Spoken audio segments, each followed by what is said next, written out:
1 million d'étudiants étrangers risquent d'être expulsés des États-Unis.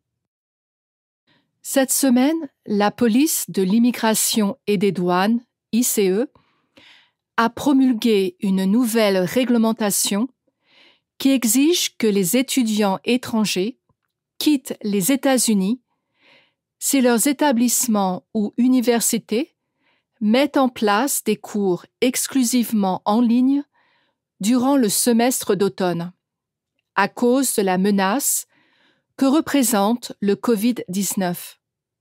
Ces étudiants pourraient être expulsés à moins qu'ils ne s'inscrivent dans un établissement où les cours seront dispensés en présentiel par les professeurs. Mercredi, Harvard et le Massachusetts Institute of Technology ont initié une action en justice contre l'administration Trump, à l'encontre de ces directives interdisant aux étudiants étrangers de rester aux États-Unis s'ils sont amenés à suivre des cours exclusivement en ligne pendant le semestre d'automne. Leur plainte fait valoir que cette décision de l'ICE a plongé Harvard et le MIT, et en fait la quasi-totalité de l'enseignement supérieur aux États-Unis, en plein chaos. Elle affirme que la police de l'immigration a agi sans préciser si elle a examiné la question de la santé des étudiants, du corps professoral, du personnel universitaire ou des communautés, et laisse des centaines de milliers d'étudiants étrangers sans option éducative aux États-Unis. De nombreuses universités dispensent leurs cours en ligne à cause de l'épidémie de coronavirus. Harvard a annoncé lundi que tous les cours se tiendraient sur Internet pour le semestre d'automne et que seulement 40% des étudiants de premier cycle seraient logés sur le campus. Les États-Unis ont accueilli en 2018-2019 plus d'1 million d'étudiants étrangers qui ont suivi divers programmes du premier jusqu'au troisième cycle. Cela représente environ 5,5% de l'ensemble de la communauté étudiante du pays. Les 3/4 d'entre eux sont originaires d'Asie, soit 48% de Chinois et 26% d'Indiens.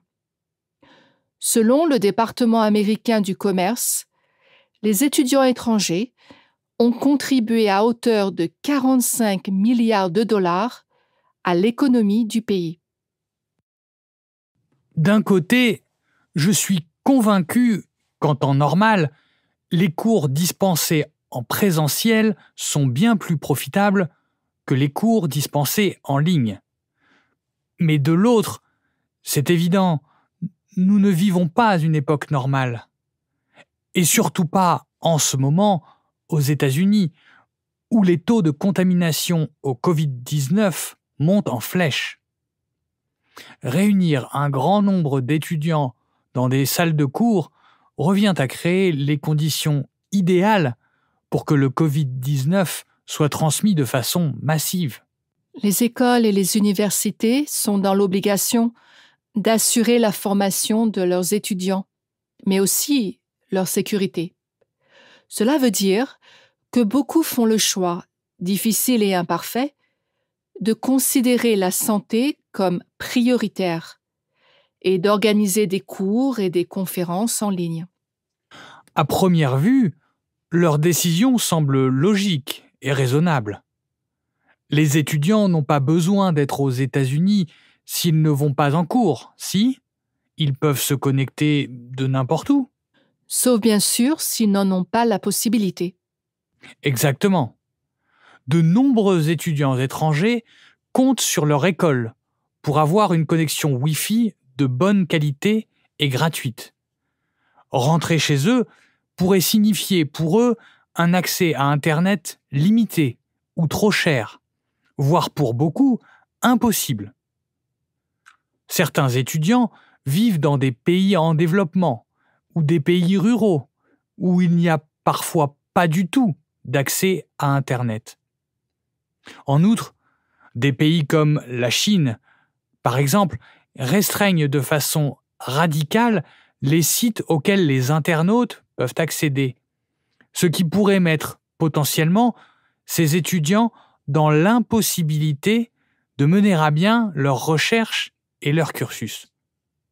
Et tous les étudiants qui habitent dans de nombreux pays éloignés des États-Unis vont se retrouver avec un emploi du temps dont les cours en ligne se tiendront pour eux à des heures impossibles ou au milieu de la nuit.